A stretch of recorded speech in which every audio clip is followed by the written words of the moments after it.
What is up, Evil Dead fans? In this video, we're going to talk about Homelite XLs. In this part 1 of 3 parts video, I'm going to show you what to look for when purchasing a Homelite XL, whether you're making the Ash vs. Evil Dead, the Evil Dead 2, or the Army of Darkness chainsaw. There are differences that you need to look at. In this video, we're just going to go over the standard stuff to avoid and to look for when buying one, whether it's on eBay, a garage sale, pawn shop, anything like that, because there is a lot of major differences, but there is a lot of things that you need to avoid and a lot of things you need to look for. So let's go over that right now. So especially when I'm on eBay, the first thing I look for is the sticker. Now all the stickers are gone. I did take the stickers off of this one. Now you'll find various different stickers. You'll see ones like newer ones that say Homelite all the way across it or Homelite Classic. You want to avoid those. First thing you look for is ones that say XL, a big X and a big L right here. Not XL12 or anything like that, just XL. And it'll say Homelite right here. Sticker will be in black and white. The reason why you're looking for that sticker, you know it's the older version. You know it's going to be the one that's going to match Evil Dead 2, Army of Darkness, or Ash vs. Evil Dead. So that is the first thing that you look for. The next thing that you look for, it's a real telltale sign, is this handle right here. Now this is like a composite piece. It's like a hard rubber plastic kind of handle. A lot of them have metal handles. Avoid the metal handles. Sometimes the metal handles will be black. Sometimes they'll be like a silver or aluminum look. Avoid those. Those are not the right ones. It doesn't matter what it's connected to. You know the body's wrong. So you want to look for this right here. You want this handle. So if it has that handle, has that sticker, we're on the right path. If it doesn't have either or, you want to avoid those. If you're looking to get a whole body that's 100% the right one, make sure those match. Now, throughout the years of doing this, I've learned a lot more. I know a lot of people who know a lot of chainsaw details, and we've all shared our secrets with each other. And I've gotten this wrong in the past, way, way long ago when I really didn't know anything. But another thing you gotta look for on the starter cover here, this is called the starter cover, is the symbols. Now, some of them will not have symbols. They'll have words here. It'll be like oil and be like gas mixture. You want the symbols, avoid the letters. A lot of times if it has a metal handle, it will have the wordage here. You want to avoid the wordage. You want the symbols. Another basic thing to look for is this angle right here. You want that straight angle. A lot of times when this has the words, this will have a curve in it. Now you can modify a lot of these. I've done that in the past to my Army of Darkness that I made a long time ago to make it closer because it wasn't the exact same body that I needed. But this is another thing you need to look for. That's a telltale sign you're on the right path as well. So look at that.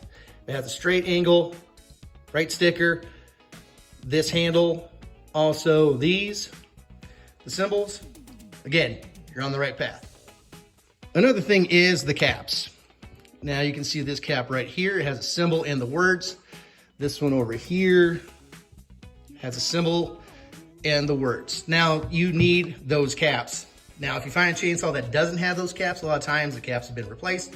You can always buy those later, but you want to make sure the ones you buy has the words and the symbol, especially on this one. I've seen a lot of these to where they don't have the symbol, but the words, it needs to have both. So again, you can buy those later.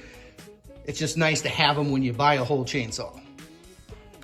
Another big thing to look at is, what is this made of? Is this a plastic, like a hard ABS plastic, or is it metal?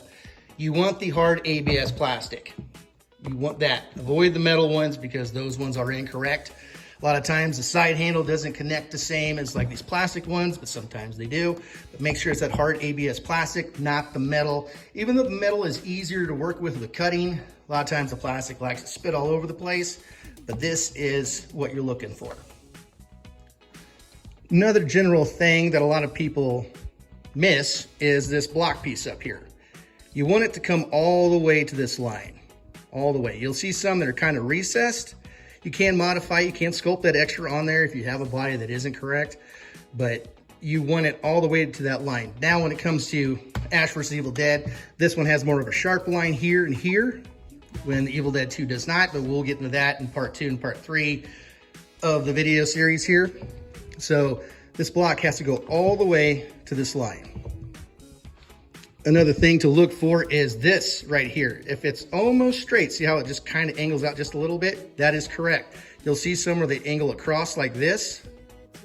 That is incorrect. But at the same time, you can cut and modify the ones that are angled. If you have to do that, that's the only one you can find, or if that's the only one you have, you can cut that off, sand it down. And of course, you're gonna have to repaint, but you can get that same look. But stock, this is what you wanna find when you're looking for a chainsaw. Now let's talk about the color. The color matters. Why? This one's more of a deeper red, this one's more of an orange. In the wild, when you're looking for these things, you will find ones that are kind of orangish, sometimes worn down, it almost looks yellow and it looks peely and almost like a skin tone when it's peeled away. Don't buy those. Those ones are completely wrong. And the reason why the colors are different, it's the plastic they use. Sometimes, in my honest opinion, these ones have the better plastic. The ones that have that yellowish stuff, you know, it looks like it's yellow underneath, that is a crap plastic. It just sprays all over the place when you cut it, and it is an incorrect chainsaw, so avoid buying those. So make sure you don't find one that's peeling and gross. You want something nice like these. So a lot of times when you find the ones that are peeling and gross looking, all the stuff I mentioned before is all incorrect. So that's a good sign right there to avoid those. You want to look for something like this. Now, I talked earlier about the different stickers. Now, again, you'll find newer ones where it says Homelite, little red on it or something like that. A lot of times, starter cover is the same. It will fit the same. There is a small difference. It is the eyelet hole. You can see how that's a small eyelet hole. Let me show you what the newer ones look like. So here's the small one. Here's off one of the little reds. You can see how it's a lot bigger. You can modify this. I did make a video a while back on how to modify this to actually look like that and function like that. I think it's on my How to Build a Chainsaw playlist, but you can see it has the symbols. Everything else is exactly the same. It actually fits exactly the same. This is the only difference. It's something that Homelite did later.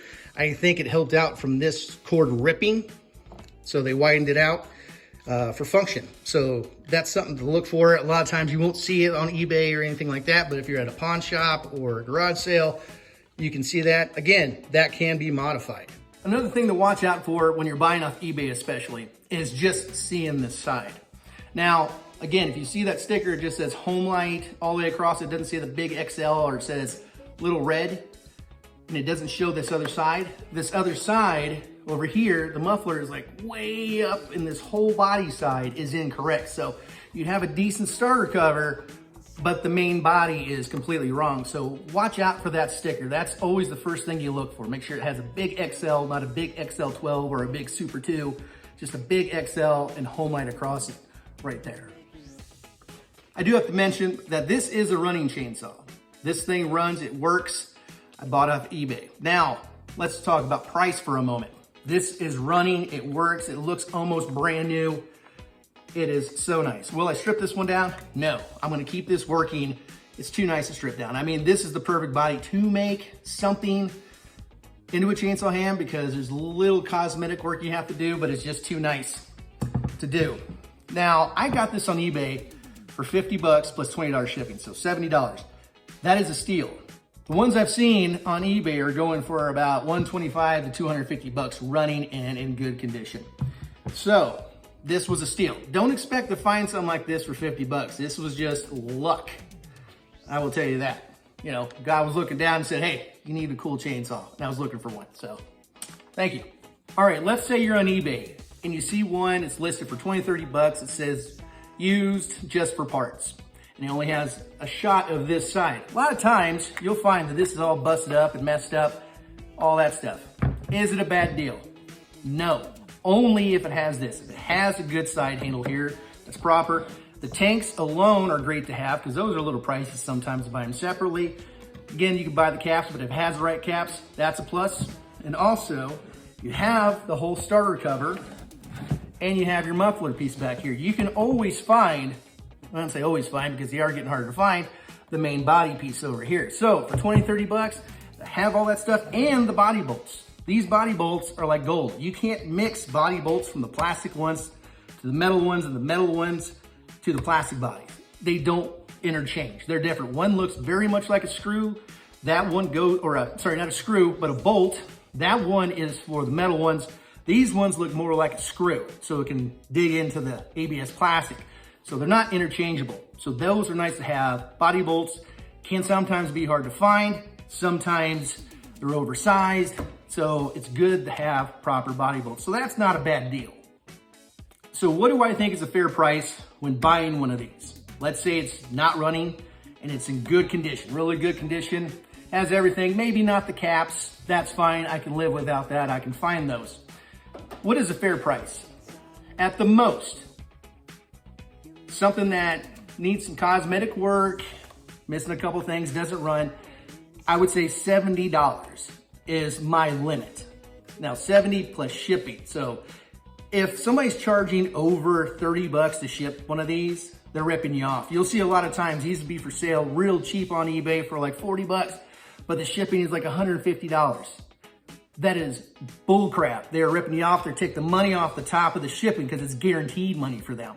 So you need to watch out for those swindlers. I don't buy those. I avoid those at all costs. You can say, well, it comes with the bar. Well, they're not going to send it in one piece. They will break it down, take the bar off. They'll wrap that up and put it in a smaller box, and the shipping's only about 30 bucks. This shipped to me with a bar detached in a box for about 20 bucks. So anything above that, unless it's something pristine in a giant, the Homelite case that's all put together, expect to have a little more shipping. But a lot of times those are like the chainsaws that are about 125 bucks to $250. Unfortunately, these are becoming more rare. The Evil Dead 2 and AODs, those ones are super rare, which that's gonna be part 3. That's coming out after part 2, of course. Part 2 is gonna be the Ash vs. Evil Dead in detail of things to look for as well. Rarity, also serial numbers are actually what's called unit numbers. I will go over unit numbers of different Homelites, what to avoid, what to look for, and also just how cool these things are. And if you run across one, should you buy it, even though you might not be building the chainsaw? I'll answer those questions in the next 2 videos. So until next time, you guys stay groovy.